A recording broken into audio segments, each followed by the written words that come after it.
Hello. അപ്പോൾ പള്ളിയിലെ കുർബാനയൊക്കെ കഴിഞ്ഞു ആൾക്കാരെല്ലാവരും പുറത്തോട്ട് ഇറങ്ങിക്കൊണ്ടിരിക്കുകയായിരുന്നു കേട്ടോ. പള്ളിമുറ്റം മൊത്തം ഇത്ര നേരം സൈലന്റ് ആയിരുന്നു, പക്ഷെ ഇപ്പോൾ മൊത്തം വയലന്റ് ആയിക്കൊണ്ടിരിക്കുന്നുണ്ട്. അപ്പോൾ ഇതാ കാണുന്നതാണ് കഞ്ഞിപ്പുരാട്ടോ. എല്ലാ സൺഡേസിലും കുർബാന കഴിഞ്ഞ് കഴിഞ്ഞാൽ എല്ലാവരും അവിടെ ചെന്ന് കഞ്ഞി കുടിക്കാറുണ്ട്.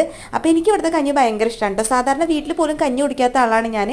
ഇവിടുത്തെ കഞ്ഞി എങ്ങനെയെന്ന് വെച്ച് കഴിഞ്ഞാൽ നല്ല തേങ്ങയൊക്കെ ചിരകിയിട്ട് നല്ല ടേസ്റ്റുള്ള കഞ്ഞിയാണ് കേട്ടോ. കഞ്ഞിയുടെ കൂടെ നമുക്കൊരു മുതിര ഉപ്പേരിയൊക്കെ ഉണ്ടായിരിക്കും.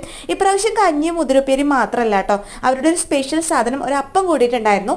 ഏതൊരു വീട്ടുകാർ സംഭാവന ചെയ്യുന്നതൊക്കെയാണെന്ന് തോന്നുന്നു കേട്ടോ അത്.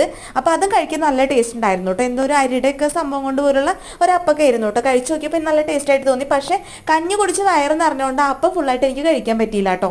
എത്ര വേണമെങ്കിലും നമുക്ക് കഞ്ഞി അതുപോലെ മുതിരപ്പേരൊക്കെ വാങ്ങിക്കാട്ടെ. നമ്മുടെ കഴിഞ്ഞ് കഴിഞ്ഞാൽ നമുക്ക് അവർ എത്ര വേണമെങ്കിലും തരുവേ. അതെല്ലാം കഴിഞ്ഞതിന് ശേഷം ഞങ്ങളിത് അവിടെ അച്ഛനെ വെയിറ്റ് ചെയ്തിട്ടിരിക്കുകയാണ് കേട്ടോ. പള്ളിയിൽ അച്ഛനാണെങ്കിൽ നമ്മൾ ഈ കുർബാനയൊക്കെ കഴിഞ്ഞതിന് ശേഷം അവർ നമ്മളെ പ്രാർത്ഥിച്ച് തരുമൊക്കെ ചെയ്യും. അപ്പോൾ അതെല്ലാം കഴിഞ്ഞതിന് ശേഷം ഞങ്ങൾ വീട്ടിലോട്ട് റിട്ടേൺ പോകാൻ നിൽക്കുകയാണ്. വീഡിയോ ഇഷ്ടപ്പെട്ടെങ്കിൽ എല്ലാവരും മറക്കാതെ സബ്സ്ക്രൈബ് ചെയ്തേക്കണേ. താങ്ക്